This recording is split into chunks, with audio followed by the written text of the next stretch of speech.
Hello and welcome to the Sands of Time review channel. It is your host Sammy Thunder, back again with another episode of Watch Express, and today I'm kind of here to give you guys my thoughts on some of the new releases from the Watches and Wonders event, and also just any of the other new releases that occurred during this period of time.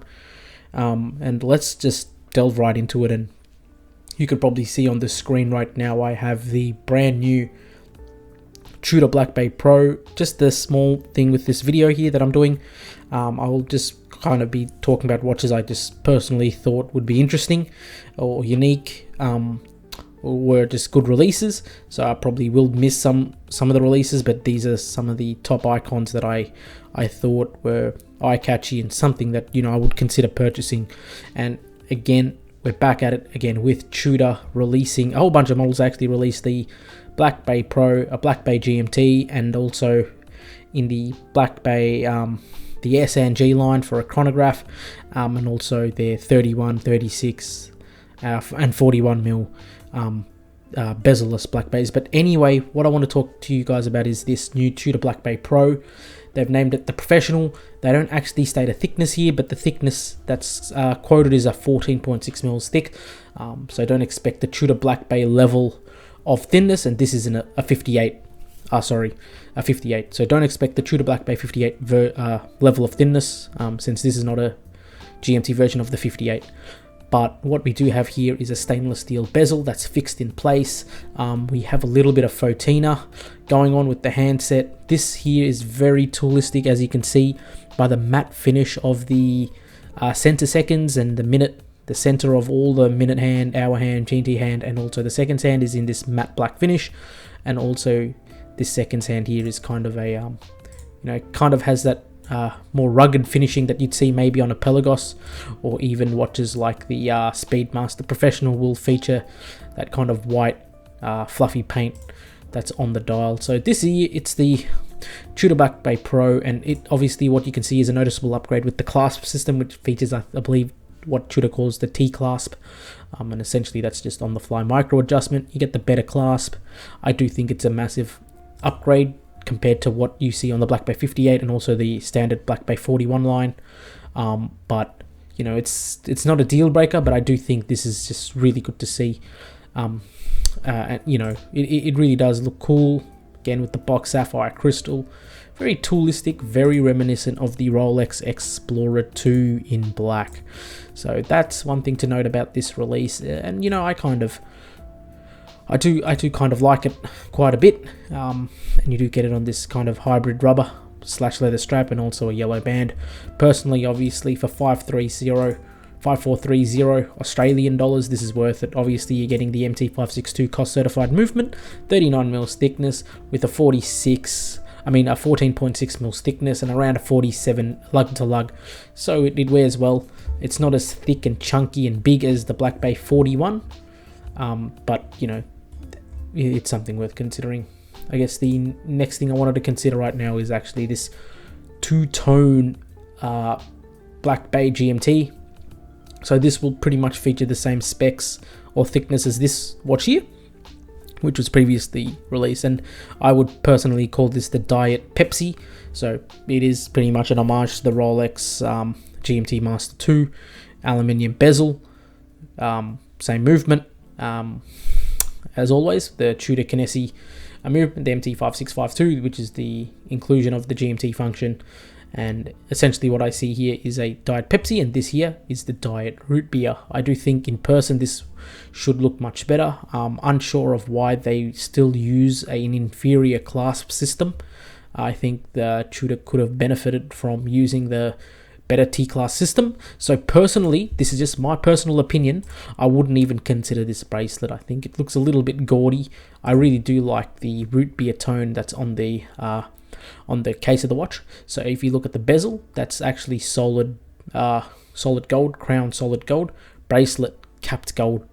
For me, there's no point in paying extra for that steel bracelet, especially when you're not even getting the superior clasp system. So that's just my thoughts, and I would personally just get it on a leather strap, and I could just buy aftermarket straps for this watch. I mean, this thing does look great. I really appreciate it, but from Tudor, these are kind of my two standard releases, and I don't really care about whatever Tudor had released after that. So I'll probably end that segment with the Tudor here, and I'll move on to the new Oris releases.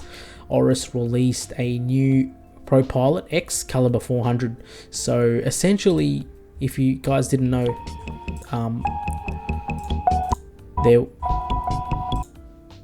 there was a sorry about that this video got in my way, but essentially there was the ProPilot X, which costs 11 to 12,000, which featured the in-house manual wind skeletonized movement. What we have here is the exact same case and bracelet, grade 5 titanium, everything like that, and we are given 3 colors in 39mm. So this is extremely wearable with an amazing bracelet at $5,800. I do think it is a bit pricey, but for what you're getting, I think it's there is quite a bit of value there, and you're getting this salmon dial here in one of the options.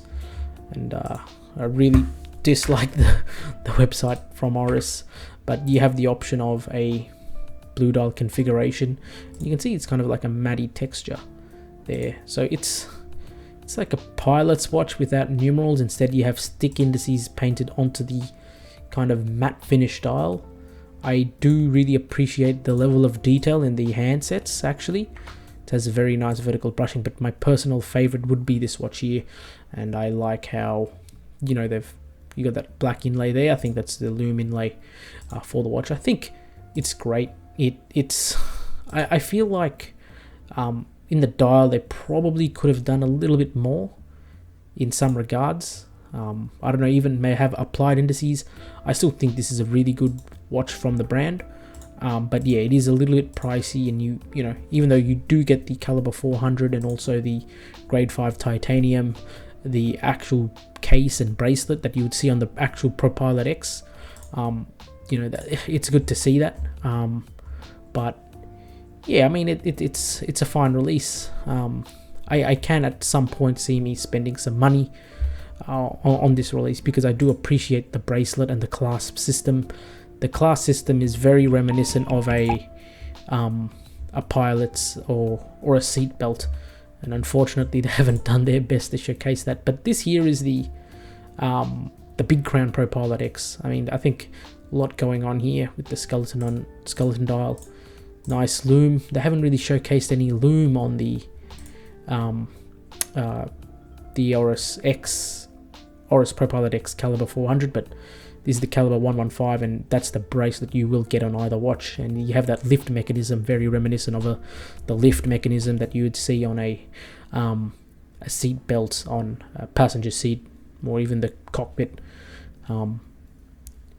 So yeah, I mean, I do like this watch. Now there's a little bit of bias because I do appreciate aviation history, but I think you've gone from 11,000 to 5,800. So essentially, if you look at it, they're charging quite a bit for the brace, the in-house movement Calibre 115, and also there is the Calibre 400, but 5,800 compared to 11,000 is pretty good. And I know these watches here are selling as low as 6,500 Australian dollars. So I expect to see some form of discount with the Calibre 400 version of this. I would be tempted to purchase it at around a 30 to 35% discount, but go for it all you like. It really is a phenomenal watch. But that's it from Oris from me. Now we're going into another segment. I'm not sure if this was actually part of Watches and Wonders, but they pretty much made a release just before Watches and Wonders, and this is the new Sinns. So they released the new EZM or EZM 1.1S, which is a left-hand drive chronograph. I am actually a fan of the EZM line, but here we have it with all this, Sinn technicalities. I mean, I think it's a beaut. I do think there's a charm to this level of utilitarian appeal that you see here, and I do like the black PVD coating that's on it. And of course, you're getting Sinn technology. That's just amazing. Over here is, I think, an Australian Facebook group edition, and essentially it's just an anthracite dial with a orange tipped seconds hand. Again, it's just the 104, limited to 100 pieces. limited, yes, I'll agree. Not sure if this is just an Australian release or if it's released worldwide. I'd assume it's Australian, but I really won't delve deep into it. We already know a lot about it. But over here we do have these new Sinns in different colors. I know a lot of brands are going into this color scheme, releasing a whole lot of beautiful colors, and I have to give Doxa the credit for I think they kind of started that. But Sinn has actually been doing these bold colors as well in the past, in 2008. So it's not something that's they're following or copying a trend. They were actually doing this beforehand a decade ago. And what we have here is a green, emerald green, a citron yellow, and an aquamarine blue, and a carnelian red version of the Sinn 556, which is an iconic Sinn model, which features a your workhouse, I believe, Salida SW200 movement. As you can see here, so 38-hour power reserve, excellent, standard Sinn brush or satin finishing there. You don't actually get any gold rotor. Usually the Sinn 556 would come with the gold rotor. Here, obviously, you don't, but you do get 1 of 400 written in German there on the rotor itself, which is a cool touch. Which is, it's cool to see that little bit of differentiation here between the normal Sinn 556. Obviously, this watch is actually really good in terms of proportions, featuring 11.5 mils thickness and a short lug to lug and diameter of 38.5 mils. Features a band lug width of 20. So I do think this is a nice watch. You got hand applied indices, so there's a bit of hand application there, and you get a little bit of that Sinn technology. The extra waterproofness, and a bit of that anti-magnetism that you'll see, per the German standard DIN 8309. So I think it's a fine release. It's good. Personal favorite, I would say, is my yellow color here. A lot of people love Tiffany blue. I'm just sick of hearing Tiffany blue. And what I like about these watches is they feature that matte textured dial. It's like a textured dial. It's also yellow, so I think these watches will look way better than the stock images, and I would personally just get it on the H-Link bracelet, which is just beautiful. And obviously these start at 1990. Add an extra $330, $410 actually no, it's $330 for the band. This here is adding in a discounted calf leather strap, which I wouldn't do personally. You can buy a way better quality of straps online, so yeah, don't do that. So now I'd like to go through these new Grand Seiko releases. It feels like every now and then Grand Seiko are just releasing iterations of new watches, of old watches, sorry. And we do look at the SBG 277, another GMT watch from the brand. I've gone through the specs. I think this is just way too big for the average consumer. You'd need to have, at least, I'd personally, I have a 7-inch wrist. I'd be comfortable wearing it, but it would be borderline comfortable. Spring drive caliber, which is nice. You have a nice blackish textured dial. Not much to say. If this is something you like, go for it. It's not doing anything to me. Price at 9250. It doesn't really do much to me. It's a nice watch, and I think the difference is actually in the bracelet. So they're actually using, I don't know how good these stock images are, but those center links, or these part of the links, are not polished, so they're probably using the updated Evolution 9 series bracelet, which is actually, I think, just a superior bracelet, I believe. Not by a long shot, but it has some benefits as well. Again, we have the chronograph, and again, I think the bracelet here probably is even different to Evolution 9. I can't tell. It is brushed. You have a black dial. I think that's black lacquered, and then the sub-dials here are sunray finishing. I do think the chronographs are underrated, but obviously need the big wrist to pull it off. Spring drive, and it's priced very high. It's 16,950 Australian dollars. These are kind of the new Grand Seiko releases, which I think people would be interested in.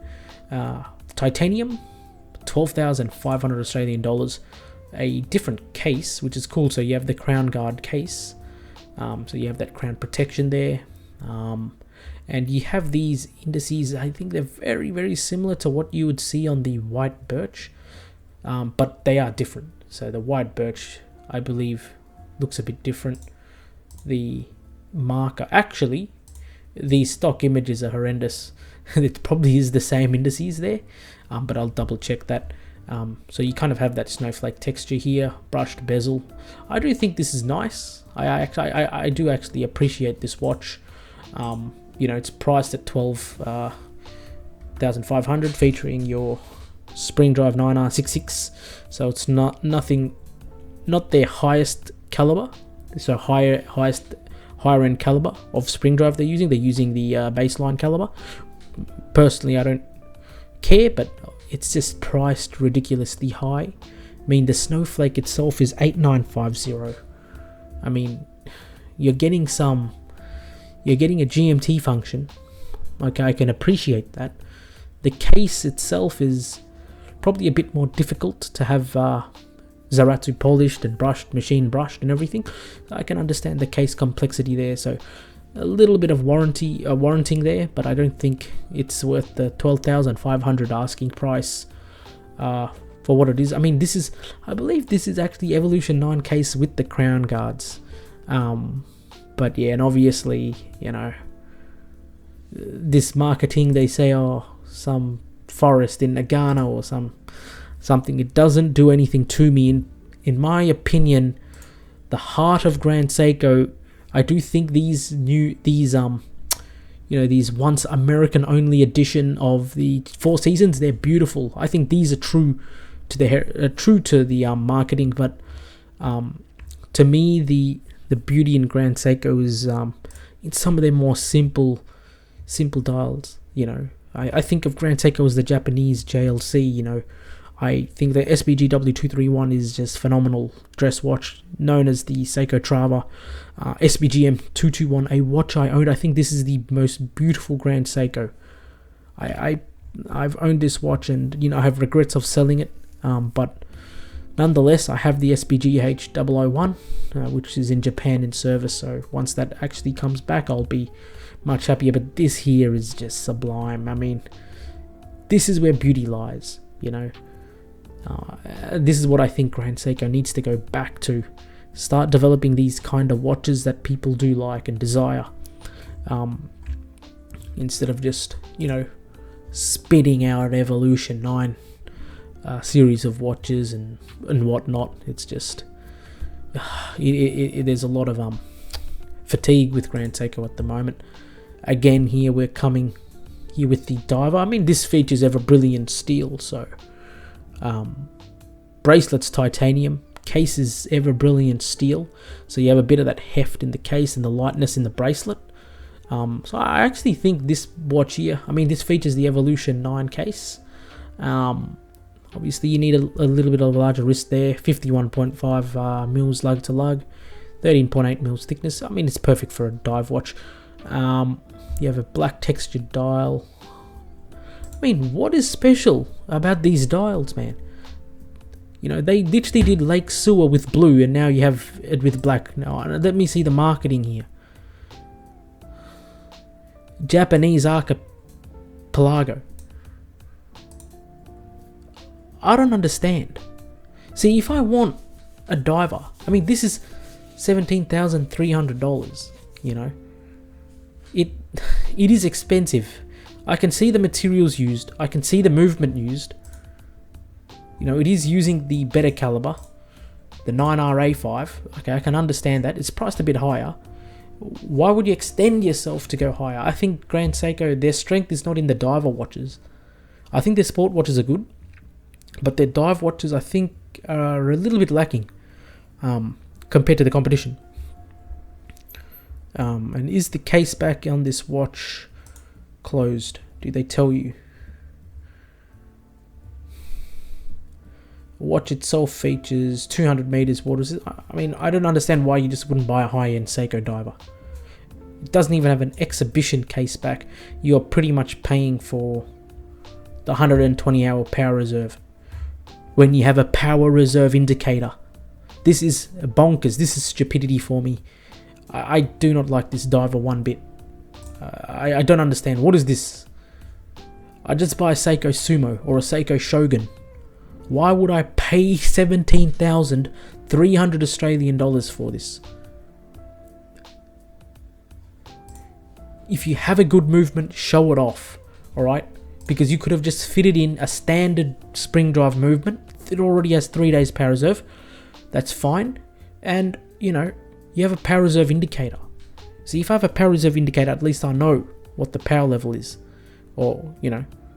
So, yeah, I mean, yeah, I've no words for this release. Not very impressed with the GS releases. I think these are alright, I guess, but nothing special. Grand Seiko isn't doing anything for me at this moment of time, so yeah. Let's just forget that and move on to Vacheron Constantin. I think this release actually, it tributes back to its origins. So this is VC going back to their true icon in the 1970s, known as the Jumbo 222. So it's a reissue. So we're seeing VC with a reissue, 37mm diameter and 8mm thickness, thin watch. I mean, in first glance, you can see a little bit of similarity with, let's say, a watch like the Tissot PRX, but obviously you're getting that solid gold. So I think this is a very old school watch. For me personally, I personally wouldn't get it, but I think it's very unique. If you look at the links, center links there, I think it is a very beautiful watch, but priced I think at $66,000 US. I mean, these people don't actually tell me the price here, but it is quite an expensive offering from VC, and something, I don't know if people will consider it, but I think it's nonetheless, I think it's very beautiful. But and you got the case back here, you have the solid gold rotor. I probably would have just hollowed that rotor a bit, skeletonized it, just lowered the price a little bit with that gold, and so you could actually enjoy that exhibition case back. But nonetheless, I mean, I think it's a good release, and if you have the money, definitely do consider it. But it is very expensive. And last thing today I wanted to talk about is the Breitling B01, the new B01 chronographs, and we have it in ice blue, mint green, salmon dial, panda, and reverse panda sunray finish. I personally like this ice blue dial. Think it's great. 12,290. You're getting Navi timer, and what I do like is actually Navi timer with the display case back that's actually well finished. I mean, I can actually see things. I have a skeletonized rotor that looks very beautiful, so I can really appreciate the watch here. Actually, I think if I had a one and done watch, I would actually consider a Navi timer. You can see that column wheel there in operation. I think it's a nice watch, to be honest. And it comes in the mint green as well. You get to see the case back, get the salmon. I do think it's a nice watch. The B01 movement that you get to see, but again, Navi timer release. So this is what I wanted to talk to you guys about. These were kind of my status. There were definitely other watches out there. I mean, there was a watch from Cartier that was brilliant, where the movement itself was within the rotor, but I feel like my channel should be at least within the realms of possibility, at least, and hence why I've just kind of gone through a little bit of these releases. But do let me know in the comments, what do you think of these new releases? How do you feel about these new releases, and what one would you pick up? Let me know down below in the comments. Like, dislike, and please subscribe to the channel. Again, it is your host, Sammy Thunder. Thank you for watching.